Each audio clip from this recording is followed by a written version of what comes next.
Go. Hey, Bill, the recording's in progress. I'm here with my pal Billy Smith from the cheap seats. And his are so much cheaper, they don't even have color, you cheap bastard. But I like the old black and white. I like the you're oldies. classic. Bill's a classic guy. Didn't want the DH in the National League. I didn't either. Didn't want interleague play. I don't really either. I don't like that. There's really nothing separating the two major leagues anymore. So. Um, But let's get into it first. Before we get started, I want to mention our sponsors because I want to impress Bill because I always forget and he has to go, Johnny, how about the sponsors? Well, I'm going to get them in this week and I'm going to let you know early who they are because they really support us here. Vineland Realty Corporation with my pal Dennis is down at 634 East Landis Avenue in Vineland, New Jersey. Their phone number is 856-690-9482. If you have a real estate need, whether it's a business, you're buying a house, renting a house, selling a house, want to rent out a house or an apartment, get a hold of my pal Dennis and Grawley down at Vineland Realty Corporation, 634 East Landis Avenue in Vineland, New Jersey, 856-690-9482 for all your South Jersey real estate needs. And we thank Dennis and the crew.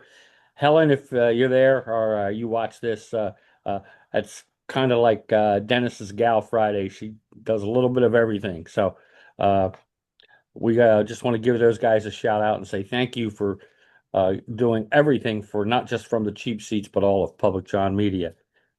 As does my friends here in Kansas, Schatzi's Schnitzel House. I always have to take a breath and make sure I don't and sound like I'm drunk. I might be, but I don't want to sound it. No, no, no. It's too. We're early Saturday morning as we're taping, folks. So I'm not drunk yet.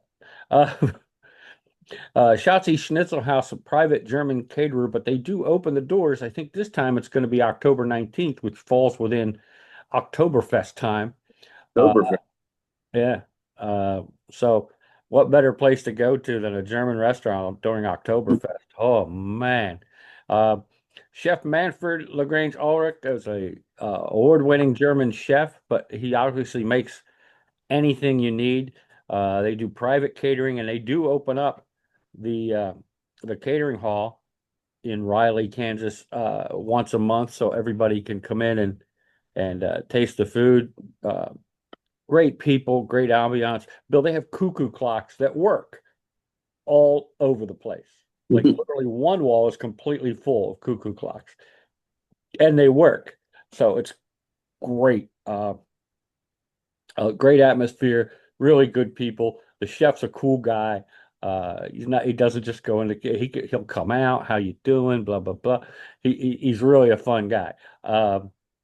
So that's Schatzi Schnitzel House, 121 South Broadway in Riley, Kansas. 785-473-3355 is their phone number. If you're here in Northeast Kansas, October 19th, they're open, or sometimes check out the Abilene to Enterprise train here. It's an old school type train, and it usually has some kind of a dinner and theater package, and you can go, and it's about 3 or 4 hour trip, but it's a lot of fun. So that's Schatzi Schnitzel House, 121 South Broadway, Riley, Kansas, 785-473-3355, and let them know Public John Media sent you, and they'll take care of you. So, um, Bill, if you're ready, we'll get ready to tackle this stuff. Yeah, I just wanted to let you know I like your hat there, by the way. Oh, cool. Yeah, it's you would think this time of year I'd wear a football or baseball hat, but I guess coming off the week after the Ryder Cup and the disgraceful behavior by the American fans, I felt like wearing a golf cap. And it's probably, even though I'm out here, it's probably my favorite place to have ever golfed, which is the Seaview Country Club. There's two beautiful golf courses there, Bill, in just outside of Atlantic City in Galloway Township. And you've been there with me, I believe. Uh, Two great courses. One is the Bay course, which the LPGA still has the ShopRite Classic there every year. Uh, and then there is the Pines course, which is actually across the street, right behind the building. And it's two different types of courses, depends on how you want to play. The Bay course is more open, and it is literally just off of the bay of Delaware Bay, but a lot of wind can affect your shots. It's, there's some water traps, whereas you go to the other side and play the Pines course, it's more narrow, it's more of a wooded course, and it's really, you got to play them two different ways. Um, so I love the place. Of course, it's a resort hotel there too. So um, like 300 rooms, I think, all updated. It's beautiful. It used to be a private country club when it was first built back in 1914. So there's history. Uh, so, folks, if you're in South Jersey or if you go down Atlantic City for some reason and you want to check out a place to just have a good day, I'm recommending Seaview, and that's where I got this hat, Bill, Nice. when I was there. Really cool place. And you've been there, so you kind of know. Yep. Beautiful place. It is. Um, all right, Bill, enough about my personal stuff. But thanks for the mention of the hat. It's really cool, and so is Seaview. So we got some work to do, buddy. You ready? Yep. Let's go. Okay. Four teams are on a bye this week. That would be Atlanta in the NFL, Atlanta, Chicago, Green Bay, and Pittsburgh. Some of them are probably glad to have the bye, especially Atlanta, so they can decide if they're going to stay in the NFL or not. I mean, one week they're okay, next week they're they're Dog do. yeah, they shouldn't be there. Um, so they're your four buys for the week. We're ready. Bill and I took the bullet on the Thursday night game. Who would have thought that the Niners would win? And we both finished under as well. So we both had the Rams across the board. Nobody saw the Niners being able to do that with a backup quarterback, a receiver out, plus the George Kittle, the all-world tight end out, uh, Bosa on defense out. And yet they still found a way to beat the Rams. I don't know if that says something about the Rams or more about the 49ers, but uh, good game. Niners win it in overtime on a field goal. So uh, kudos to them, I guess. That was Thursday night football.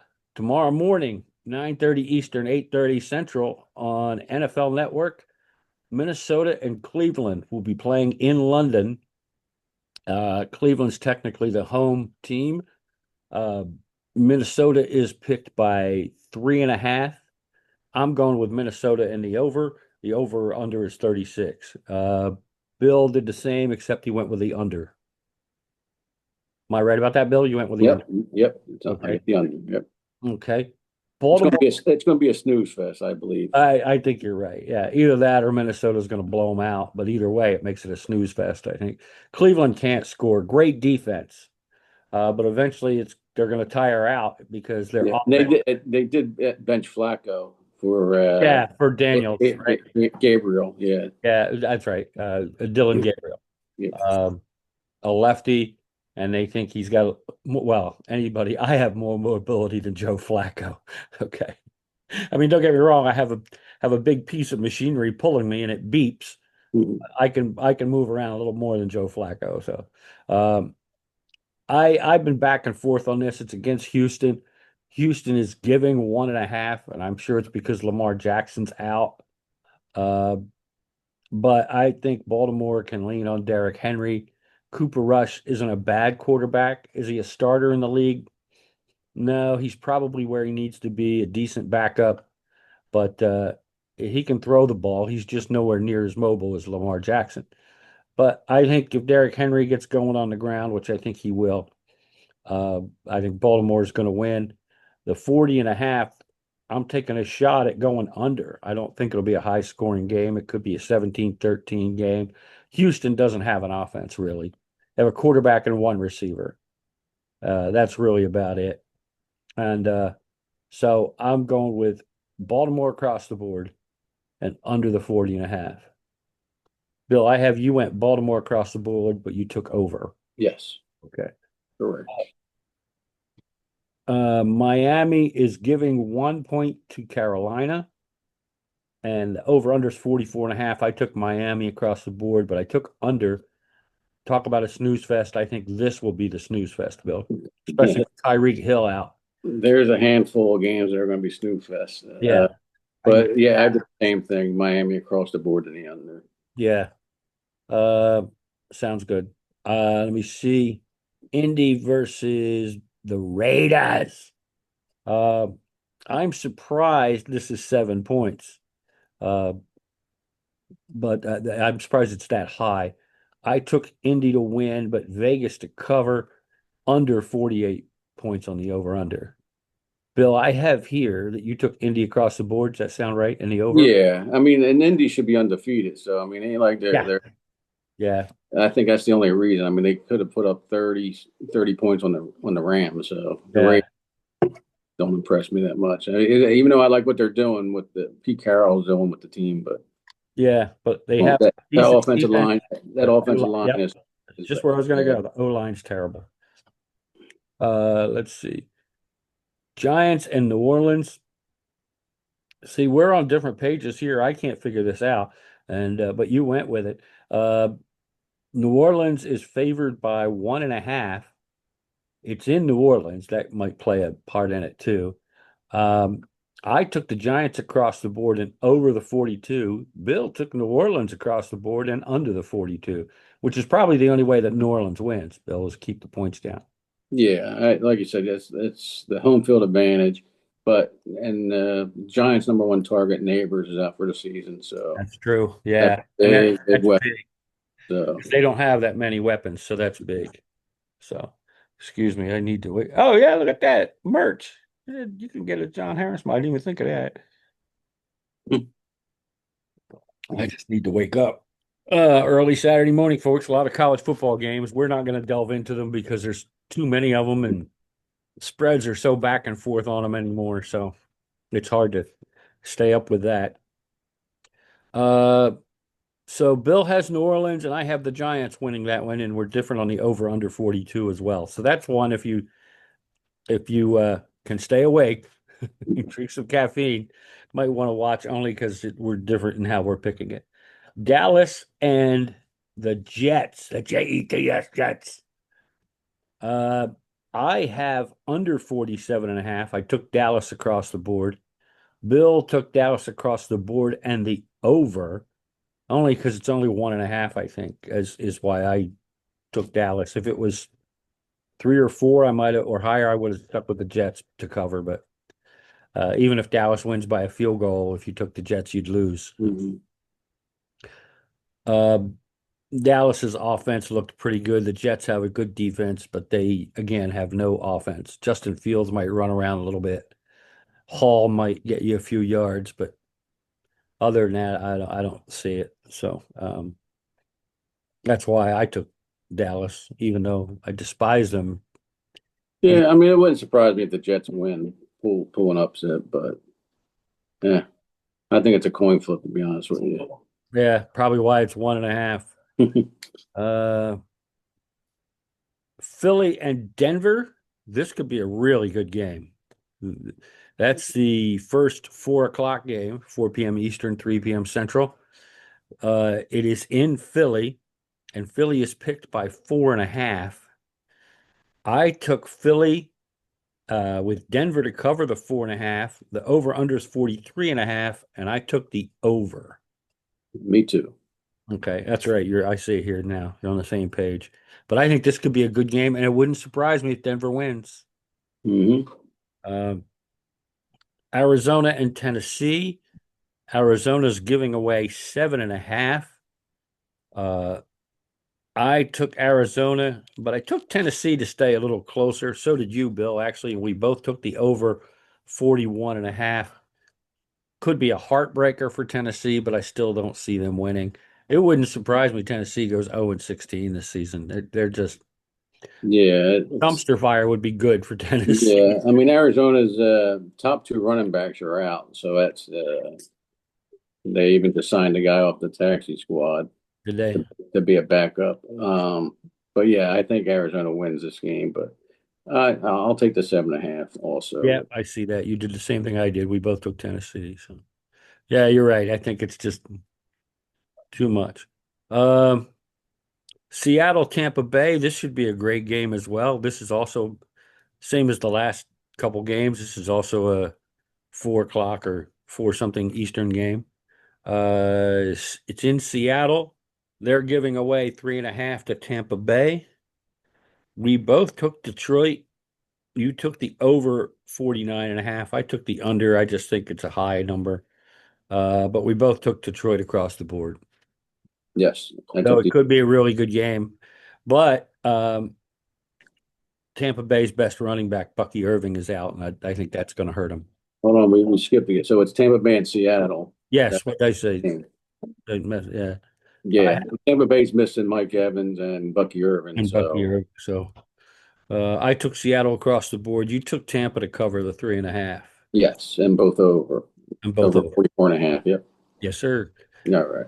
All right. Oh, I skipped. That's why I see Yeah. it. Now we're I on to said Detroit. Yeah, I Detroit. think you said thought it was Detroit and Seattle. Yeah, I was wrong. I don't know where I was. All right. Oh, Good. up at the Dallas game or something. Yep, Detroit and Cincinnati. Detroit's giving 10.5. 49.5 is the over under. Took the under because I don't see Cincinnati scoring. It could be 51-0. Like you said, they could put a 40 burger on them and then maybe Cincinnati scores late. Uh, Yeah. they've got no offense without Joe Burrow. I mean, you have Chase, but and Higgins. Higgins has been so quiet this season, it's ridiculous. Hmm. Haven't heard much from him at all. They don't have a running game. This kid Browning is doing the best he can with what he's got, but he's not Joe Burrow. And their offensive line has been terrible for years, and it still is. So, Yeah, that's what it comes down to. Because even last year, when or 2 years ago, when Browning had to come in there, he did fairly decent. But right, if you have that offensive line that can't protect you, you're yeah, done. you could be a great quarterback like Burrow is, uh, and even he struggles because sometimes he just doesn't have the time to get the ball out.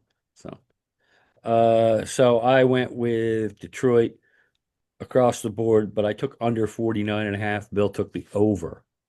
He's more confident that Cincinnati will score some points, or Detroit could put a 50 burger on them, which oof.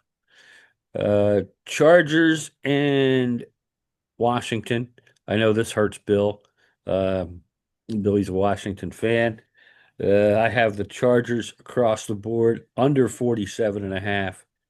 I think Washington's going to struggle without McLaurin to have as that other receiver.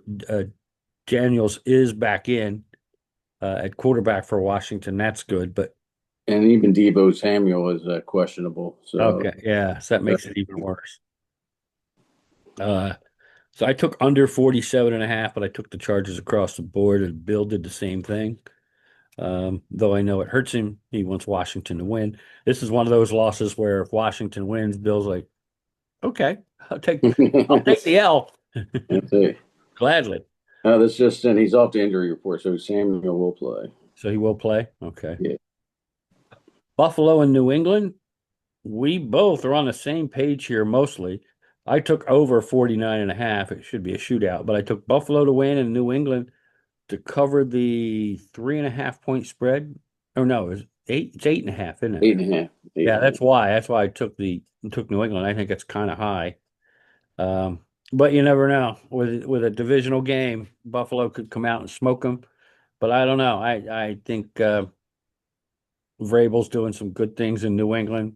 I think they're still a year or two away from postseason stuff. But it's got to start somewhere. It's culture. So, and I like Drake May.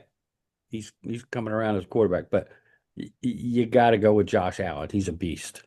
So, worst thing could ever happen to Buffalo is Allen get hurt. But he plays with reckless abandon, as they say. That he does. We both took Buffalo and New England. Buffalo to win, New England to cover. Bill went under 49.5. I went over. I think it could be a shootout, but it is the highest, I believe, this week for over under. Yeah, it is. But I'm going to go with the over just for the heck of it. And last but not least, that's a Sunday night football game, Buffalo, New England. Last but not least, Monday night, we have Kansas City going to Jacksonville. The Chiefs are picked by 3.5, and the over-under is 45.5. I took KC across the board to cover and the over. Bill took KC with Jacksonville to cover and the over. Um, Yeah, I like the home dogs. So Yeah, it is a home dog. I'm not gonna take them to win, but I think I'll You come. think they could hang close, huh? And they might. They might. They're playing better, at least according to their record. I mean, Lawrence hasn't shown me anything, but No, no, he's definitely has not lived up to the hype and the number one pick that he was. But yeah. But yeah, ETN's been running really well, and they have some good receivers. yeah, yeah, I agree. I think it could be close. Could be closer than the 3.5. But I'm going to go with the over and KC across the board. Last week's results, game results, Bill was 7-9-1, but with the odds, it was 9-7-0. So he was a lot better with the odds going against the point spread. Over under, Bill was 9-7. I was in the game 7-8-1. And the against the spread, I was right with Bill at 9-7. So we stayed tied. Over under, I was 10-6. So for the season, that gives you game picks. Bill's 45-18 with one tie. The Dallas game last week was just hard to watch for me. It was just 40-40. And I was like, we just wasted a Sunday night. It was awful. For me, I just didn't like it. So we had 48-18-1, 71.4% for game picks. Bill's staying above 500 and has gotten better now after this past week at 35-28-1. He's at 55.6%. And over under, he's still a touch under 50% with 31-35 and 48.4%. He's creeping up though. The results for me, 40, same as Bill, 45-18-1, 71.4%. Against the spread, 39-21-1, 61%. This might be a week Bill gets me because we do have some differences in point spread games this week. And over under, at 39-25-0 with 61%. So again, with either one of us against the odds, at least you would have made some money, uh, depending how much you bet and stuff like that, which games you picked. But either way, we're helping you. And as long as we do that, then we'll keep doing this.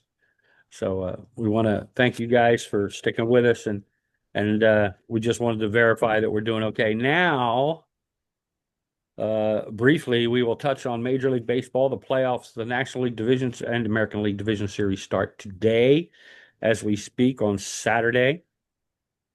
Bill, Cubs and Brewers, your best of 5 series.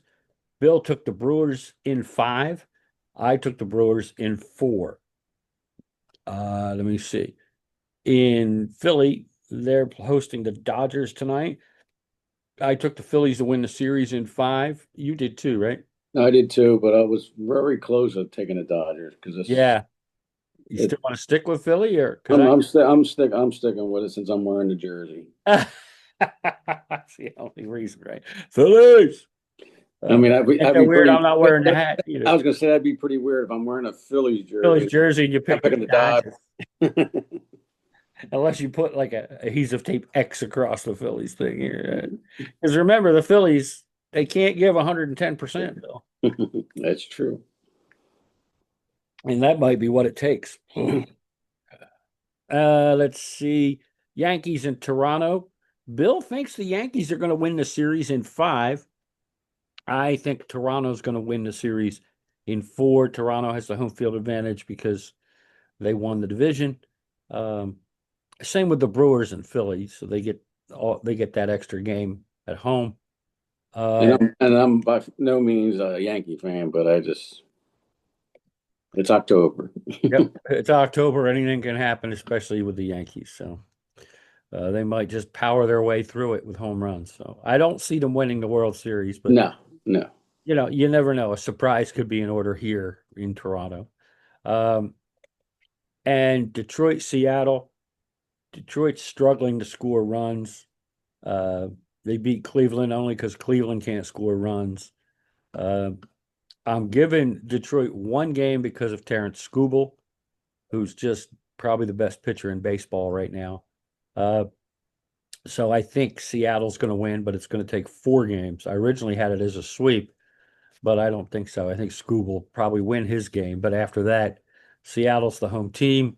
That place is probably going to be rocking almost as much as Red October in Philly. They might even try to incorporate the Seahawks' 12th man situation. But I see Seattle winning that in 4. And Bill, you do too, I think, right? Yep, yep. Okay. Same exact reasons. Yeah. All right. So that pretty much wraps it up for us. There is a couple things about the WNBA if you've stayed on top of that at all, or even if you haven't.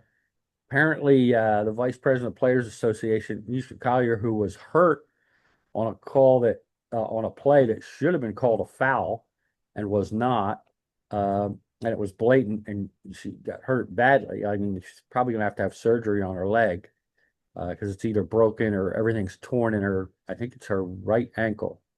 Oh, it might be her left ankle. I remember the highlight now. I think it's her left foot.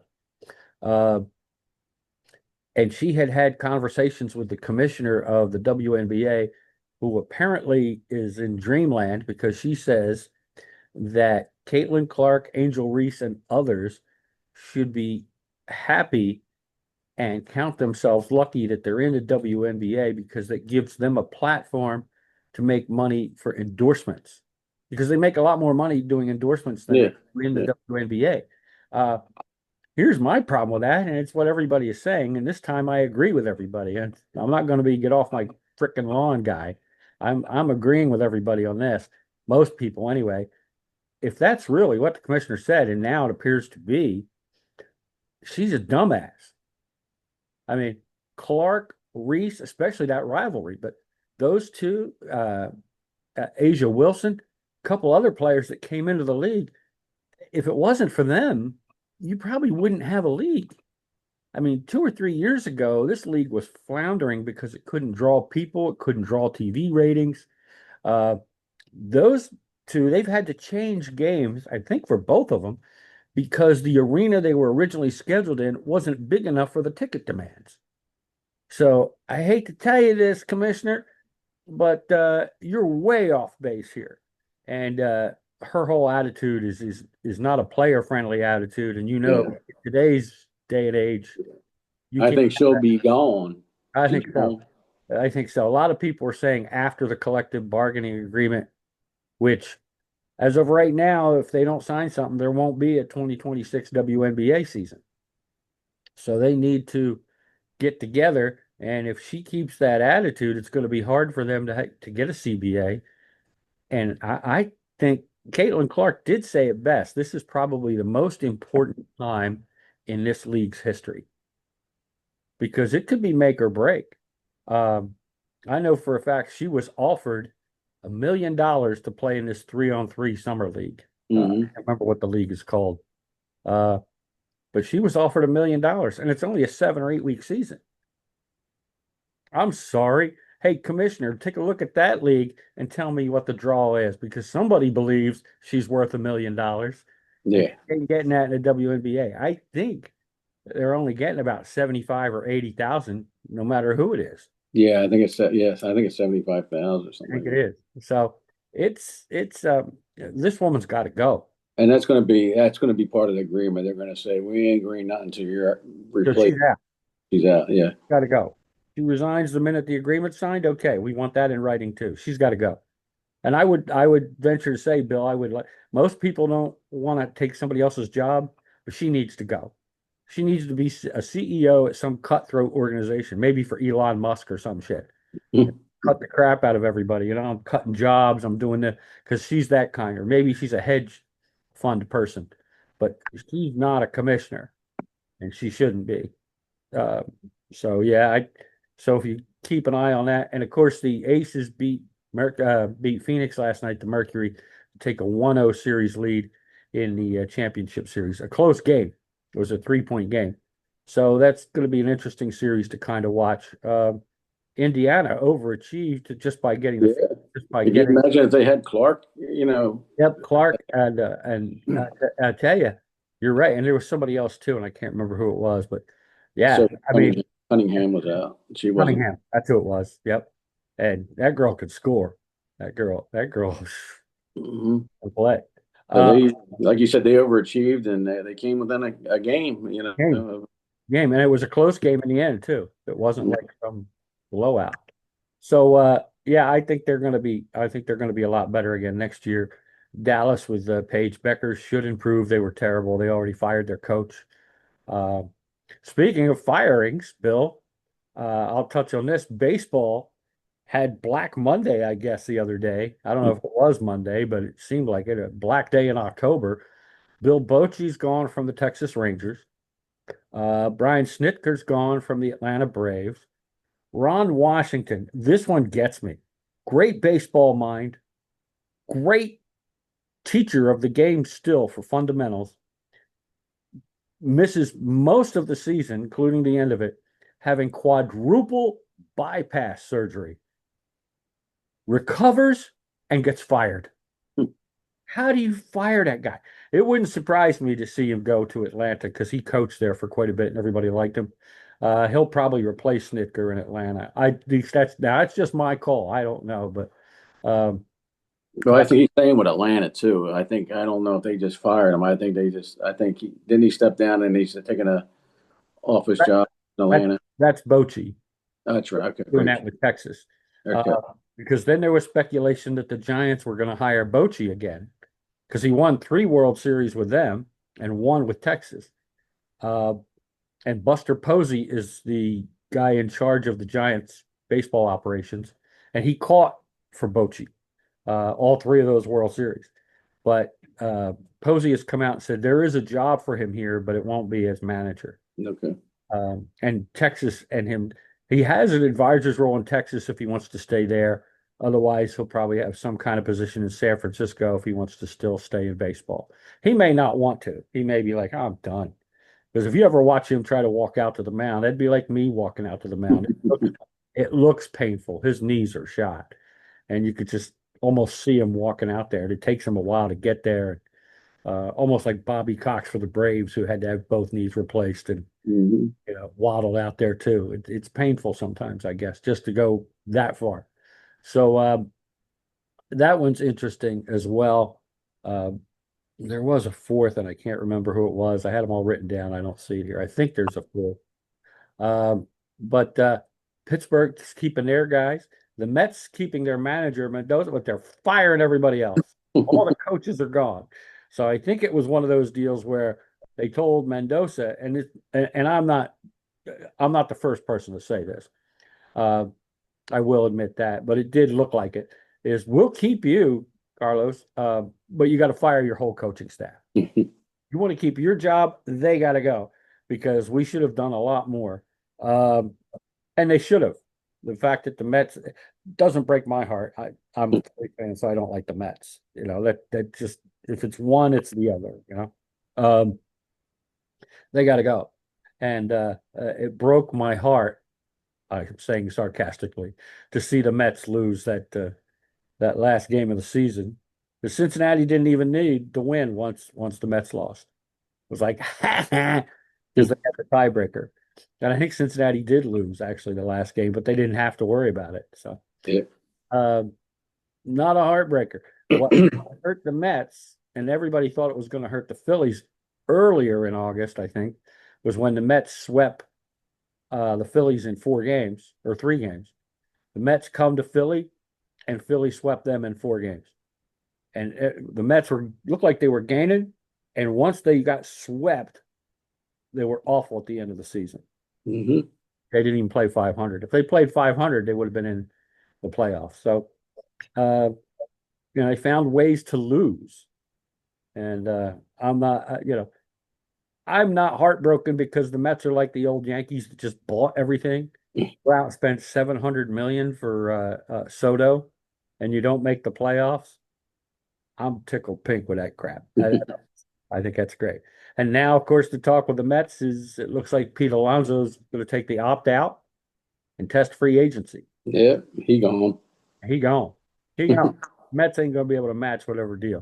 A couple of the teams they said were interested were, of course, the Yankees are always interested in buying something. Course. The Cubs, um, and the Phillies. Because Bryce Harper has come out and said he would return to the outfield if they get a really good corner infielder. Alonso plays first base. You could see Bryce go to right field again. And if they signed Schwarber, that could you imagine Harper, Schwarber, and Alonso in the same lineup? Mm. That's brutal. The Schwarber deal is going to be interesting after the season to watch. Um, some people are saying he's going to go to Cincinnati because that's home, but he has moved and made his home in Philly. So it'll be interesting to see, does he give a discount? Does he get signed? If he doesn't get signed and it's money, Middleton will be raked over the coals because years ago he said, we're going to spend stupid money to win a championship now. And it hasn't happened yet. So if it's money and he doesn't sign Schwarber, they're going to say, you're not really. Suarez will probably be up for a trade or something. It's going to be, yeah, because they're going to have to save some cap money if they sign these guys anyway. So we'll see. But yeah, you're right. Oh, the Angels are the ones. I didn't even say it. The Angels fired, like we said, Ron Washington. So um, unless you got something to add there, Bill, we can wrap this baby up. Yeah, no, I think that covers everything. Okay. So from the cheap seats, we want to thank Vineland Realty Corporation in Vineland, New Jersey. Their number 806-856-690-9482. And Schatzi Schnitzel House in Riley, Kansas. Their phone number 785-473-3355. We want to thank them. Thanks to my pal, bad boy Billy Smith. And thanks to you folks for watching. We will see you soon. And remember, if you're watching on YouTube, subscribe. That would be great because then we'll reach more of you and be able to stay on the air a little bit longer. And don't be afraid to comment there. I've seen a couple comments on YouTube, but we could use some more subscribers. So give us a like and a click on YouTube if you want. And thanks for joining us, everybody. We will see you soon. Enjoy the weekend. Baseball tonight, college football today, NFL tomorrow, and Monday night. Action packed. Action packed. And in between, I think we've got some WNBA championship action. So it's going to be, like Bill says, action packed adventure. So thanks, everybody. We will talk to you next week from where, Bill? The cheap seats. From the cheap seats, baby. Yeah. Oh, we're sitting in the front row. See you, folks. Have a great week.